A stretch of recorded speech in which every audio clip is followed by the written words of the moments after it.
Leader émergent. Sasa viongozi ambao wanainuka, Comprenez une chose. elewa kitu kimoja. Leadership, c'est pas une position. Uongozi haiko madaraka, Mais ça peut commencer par une position. lakini inaweza kuanza na Il y madaraka. a 5 niveaux de leadership. Kuna ngazi 5 za uongozi. Le premier niveau, Ya kwanza c'est le niveau le plus bas. ni ile ya chini C'est sana, le niveau le plus bas de ile ya leadership. chini kabisa ya uongozi, C'est une position. ni kuwa na madaraka fulani. Sachez bien que tu as la position mais tu n'as pas l'influence. Jua kwamba una madaraka lakini bado una uwezo wa Tu kushawishi. peux être tout un chef que tu veux. Unaweza kuwa kiongozi, chef mkubwa, nafasi Des fois, tu unayotaka. peux intimider les gens. Unaweza hata kutisha watu, Mais intimidation, lakini wakati unatisha ça watu ne montre pas l'influence. haimaanishi kwamba unashawishi. Maintenant, le deuxième niveau, Ngazi ya pili c'est le niveau de permission. ni hali ya kuruhusiwa. On ne peut rien faire Alexia, tuwezi kufanya si ce chochote papa ne nous donne pas l'espace pour que nous puissions présenter ce que nous voulons présenter. Maintenant, nous avons la position. sasa. Tuna madaraka Nous avons là-bas la permission. sasa, hapo tunafikia nafasi ya kuruhusiwa. Pendant que nous avons la position, Wakati tuna nous madaraka travaillons beaucoup. tunatumika sana. Nous travaillons pour qui? Tunatumikia nani? Pour Dieu Kwa Mungu et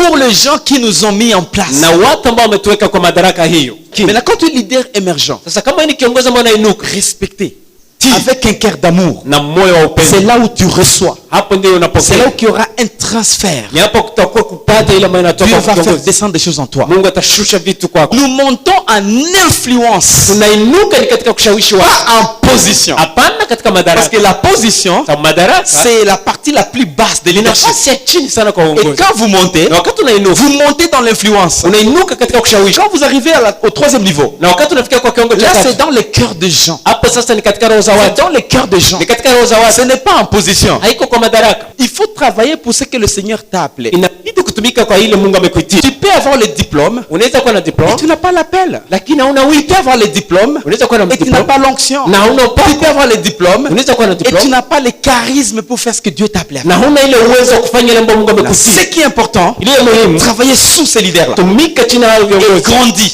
na koma. Les gens vont commencer à te suivre Watu wataanza à kufuata raison de ce que vous accomplissez. kufuatana na ile ambayo ume Ici, les gens vous ont déjà accepté. pale, watu wamekubali. À ce niveau ici, Kwa ngazi ile ya maintenant hivi c'est le développement des personnes. ni kuendelesha watu Tu sasa. commences à former les gens Anza kufundisha en watu dessous de toi, chini yako sans compétition. bila mashindano.